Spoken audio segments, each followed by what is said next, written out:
Okay, so we are live, and I have another action figure unboxing for you. And as teased yesterday, this is the Green Lantern, Alan Scott, Golden Age, DC Multiverse, Mcfarlane Toys. And the official name for this figure, which is a mouthful, McFarlane Collector Edition Green Lantern Alan Scott Day of Vengeance. I haven't read the Day of Vengeance comic, so it's irrelevant to me. I just look at this and I see it's Golden Age Green Lantern, so it's Golden Age Green Lantern. And if we look at the back, we have a beautiful portrait of the man himself by Alex Ross, one of my favorite artists. I think probably one of the best artists of popular culture that exists today, more than just a comic book artist. You know, you see him do paintings of like bands and movies and stuff like that. Mostly a comic book artist, though. So, like most of my favorite artists.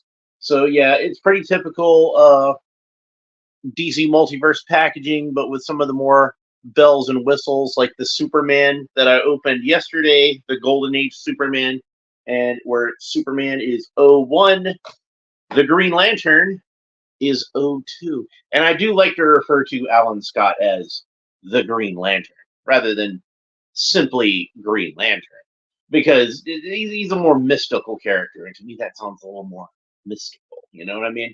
So, I was talking with my friend Rudy, Rue's Reviews. Check out his channel. And his favorite superhero is actually Hal Jordan. And I was telling him about my idea that Alan Scott should just always be referred to as the Green Lantern because it sounds more mystical that way. And you know, you could have a scene in a comic where like Hal Jordan or John Stewart or somebody, more likely one of those two guys than Guy Gardner, who'd be a lot more of a jerk about it. But somebody were to refer to like Hal, say as oh, it's the Green Lantern, and you just be like, it's just Green Lantern. But Alan Scott is the Green Lantern. So let's go ahead and open them up. And there is one serious flaw with this action figure that I know of off the bat. I knew of it from preview pictures that I'd seen. I was really hoping that they would fix it before it actually went into production, but it does not look like they did. So we're going to talk about that. The elephant in the room. You might have already noticed it yourself if you're a hardcore comic book fan like I am. And then the whole tray just slips out. And on the inside, unlike Superman, Alan Scott does not get a flight stand, unfortunately. It would have been really cool to give him a flight stand. I'm just saying. It would have been really, really cool to give him a flight stand in translucent green plastic. And then it could have looked like he made it with his ring. But, oh well. It's the way the cookie crumbles, I suppose. So he's got the standard action figure stand, and like the one that came with Superman yesterday, it has replaced the previous glossy black DC emblem with this silver one. I guess to show his, collector status. Let's go ahead and get his other accessories out of the box, shall we? And we got under these Danable rubber tabs. Here we have the stand, and hopefully I can get it out of here without damaging this trading card. This lovely trading card, which is bent on the corner, unfortunately. So it is not a mint-condition trading card. But it looks like it was like that previously. I don't think I bent that up. But there we go with the same lovely Alex Ross artwork that we had from the back of the package. Let's go ahead and read the bio. Alan Scott is the first to bear the name Green Lantern, wielding a ring that focuses a mystical green flame. He was one of the first to put on a cape, becoming a founding member of the Justice Society of America. As time passed and Alan aged, he evolved into a mentor and inspiration to generations of new superheroes. Recharging his ring through the magic lantern, Green Lantern has made his emerald glow a sign of hope and a source of inspiration for decades. So there we go. That's the bio. All right, so we're gonna put it back in the stand.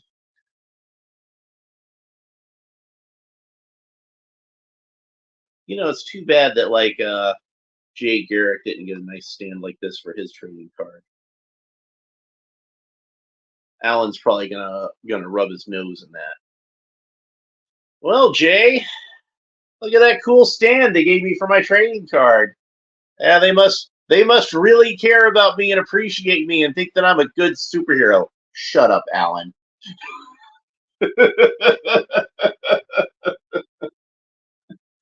All right, so let's get to some of these other accessories that he comes with. So got the aforementioned green flame in here. A little tricky to get at this rubber band since like there's all this flame texture to it, and that's gonna fit right over his fist. That should look pretty cool. So, I guess address the elephant in the room. They retconned Alan Scott into being gay, which I don't necessarily have a problem with that as long as he at least knocked boots with Obsidian and Jade's mom at one point. Because I like Obsidian and Jade, and I like for those characters to stick around.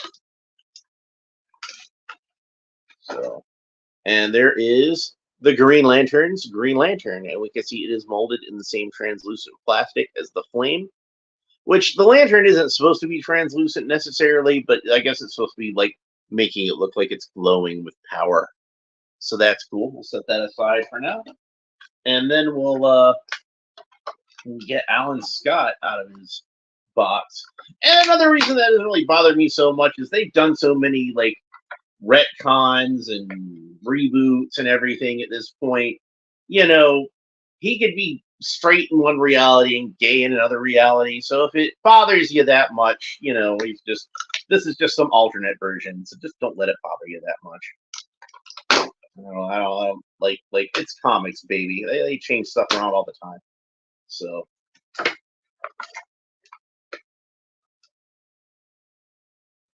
get these rubber tabs around his torso here. I think that one didn't even cut. I think that one just kind of popped into another spot. Oh, I hate these things. And this is another one like Superman. They had it rather high on the chest. Thankfully, not all the way across his chest like with Superman, but it was high enough across his chest. I could imagine that at least in some packagings, it might actually go across the emblem, and I would be worried that if I had this, if I was keeping it mint in box, I would be worried that I might actually the rubber band might actually damage the emblem. There was residue of the rubber band left on Superman's chest. I don't know if that happened with the Green Lantern yet, but we'll find out. Come on, you. He's got a nice thick cape, I'll tell you that. Hopefully not too damaged from yanking it out of the package like that. That was kind of rough on it.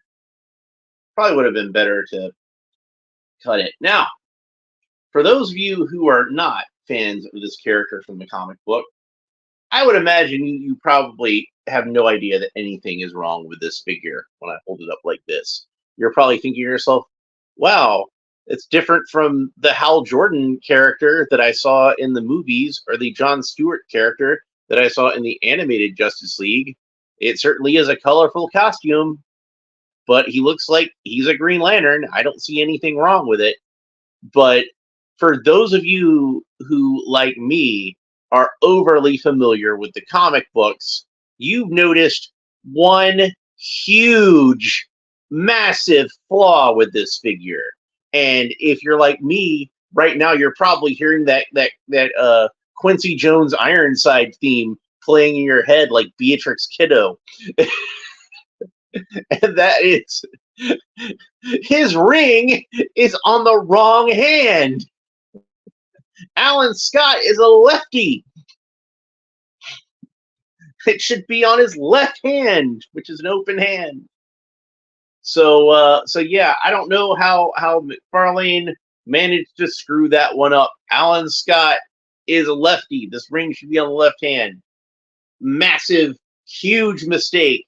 This is like just something like I wasn't this particular about it, but I can see somebody being this particular about the figure to be like, well, his ring's on the wrong side. I'm not buying that. I can see somebody being that petty about it, and I would understand it. I was almost that petty about it myself, but then I'm like, are they gonna do another Alan Scott figure at any point? Better make sure I buy this one. I'm sure I can fix it somehow. What I'm thinking I could probably do, what I'm considering doing is, since I have a 3D printer, I could print out extra hands. They have extra hands that are meant to go on McFarlane figures that you can print out with your 3D printer. So maybe I could do them like new hands, and then he could have his ring on the correct hand. But that does kind of irritate me a little bit. I'm not gonna lie. Like I do wish that uh they'd gotten that ring on the right hand, especially because he's got like that great articulation in the wrist. So you should be able to get some really good ring slinging poses out of it. It's just a shame it's on the wrong hand. So let's go ahead and have a look at his articulation. So let's start with the head, and he's got a ball jointed head. Looks down about that far. Sorry, the collar was in the way, and he looks up about that far. This is a great head sculpt. I really like this head sculpt. If you're taking notes in terms of McFarlane versus DC Universe Classics, this is definitely one figure where I think like McFarlane beat DC Universe Classics because that's a much better head sculpt. But then again, DC Universe Classics had his ring on the right hand, so well on the left hand. This one has his ring on the right hand, which is the wrong hand.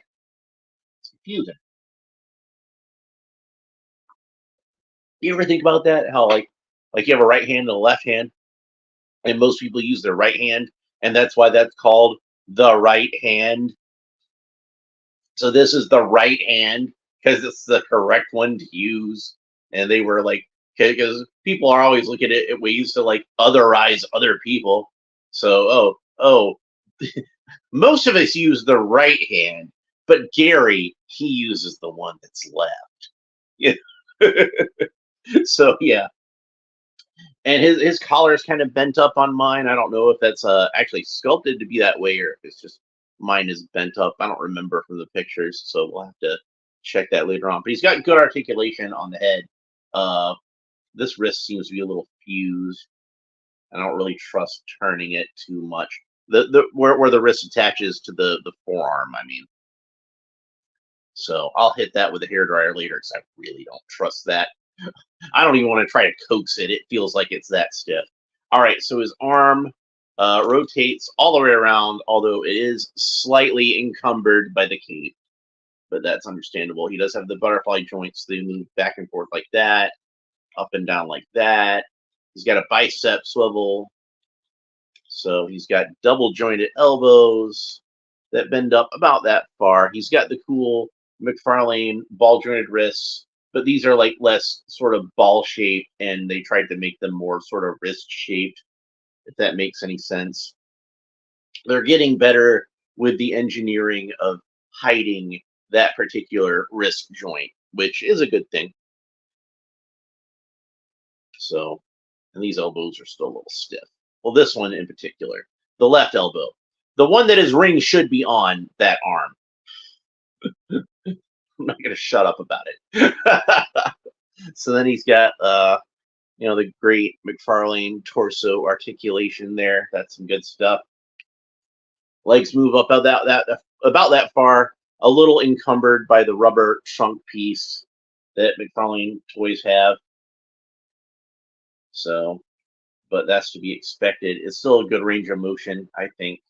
Got double jointed knees. They might require a little coaxing, so let's coax them a little bit. That's how far they go. The boot looks like it's a separate piece of plastic, but is it a boot cut? It does not appear to be. It does appear to be glued on solid, even though it appears to be a separate piece of plastic, which doesn't make any sense to me. If you're going to make it a separate piece of plastic anyway, just have a plug on there so it has a boot cut as opposed to gluing it on there. Like, why would you do that? Honestly. So and then ankles go back about that far. forward about that far. They're rocker ankles. They're on that cool Mcfarlane joint. Again, this one seems a little stiff on this side, so I don't want to force it. But this one moves just fine. And then because we're showing off, he has toe articulation. There we go. Ooh, he can move his toes. Never been really impressed with toe articulation. Maybe if you're Spider-Man or somebody like that, but Alan Scott don't necessarily need to have toe articulation. You know, he's like, well, what's he gonna do with it? So let's try out those accessories. See what those look like. So we got the green flame that fits over his right hand, which has a power ring on it. So he can use his power ring from his right hand. And then, of course, we have the magic lantern, more modern post Silver Age readers might refer to this as a power battery, but I don't believe that Alan Scott's was referred to as a power battery. It was just a mystical lantern. So there he is, all kitted up with all of his accessories, and we can even tilt it down a little bit, and really technically we want to have the lantern facing in the other direction for this, so I'm going to switch it around. And we can have Alan charge his lantern, which he will charge it by reciting the Green Lantern Oath. And I shed my light over dark evil, for darkness cannot withstand the light of the Green Lantern. That's his oath. He also used the more traditional oath you think of as the Hal Jordan one in some comics, but to make the Earth 2 heroes more distinct, they went with that alternate version. So when they did the Earth 2 stuff, so pretty cool, huh? It'd be a lot cooler if his ring was on the right hand, but it's still pretty cool. So I think they did a great job with this figure, that one glaring error notwithstanding. I like a lot of these color choices.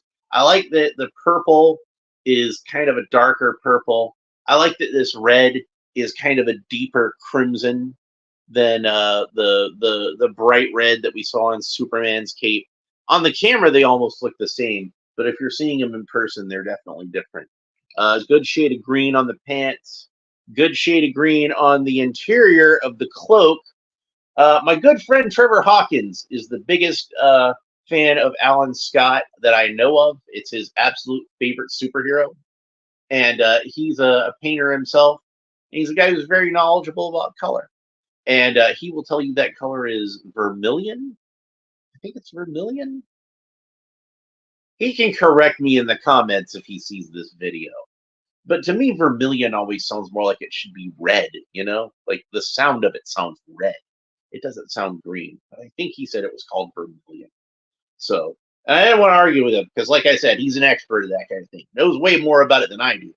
I would call it lime green. That's what I would call it. That's lime green. That's Lincoln green. And the only reason I know Lincoln green is because of Robin Hood. So, so yeah. Other than that, like I do have like maybe other than the ring being on the wrong hand, which is a glaring error, I do have a couple other nitpicks. Like maybe I would have made his shirt collar a little higher. I kind of think of it as going all the way up his throat. Like I think of it as being kind of like one of those Cossack type shirts that kind of buttons at the collar, and you would see it because of the cape being in the way anyway. But yeah, that's kind of how I think of it. That way, it's kind of a loose shirt that buttons all the way up, and you can't really see the buttons. Sometimes he's drawn with just having like an ordinary shirt collar, like you'd wear a tie with, but not always. So it kind of varies, and I'm sure there are some comics. I can't remember any offhand, but I'm sure if I researched, I could find some comics where Alan's collar is drawn like this, particularly in the 1970s. So I'm not going to complain about that too much. It's not really a they got it wrong so much as they got it different from how I would have done it, and that's not a bad thing. That's just different. So yeah, I like this Alan Scott figure. They did a good job with it. It's kind of funny they went with like slightly darker colors on this, whereas like Jay, where they went with slightly lighter colors. I'll take some pictures of those two together because they go together like bacon and eggs. and you guys can see the two figures together. I definitely want to see the two figures together now that I have them out of the package. In hindsight, I wish I'd went ahead and grabbed him.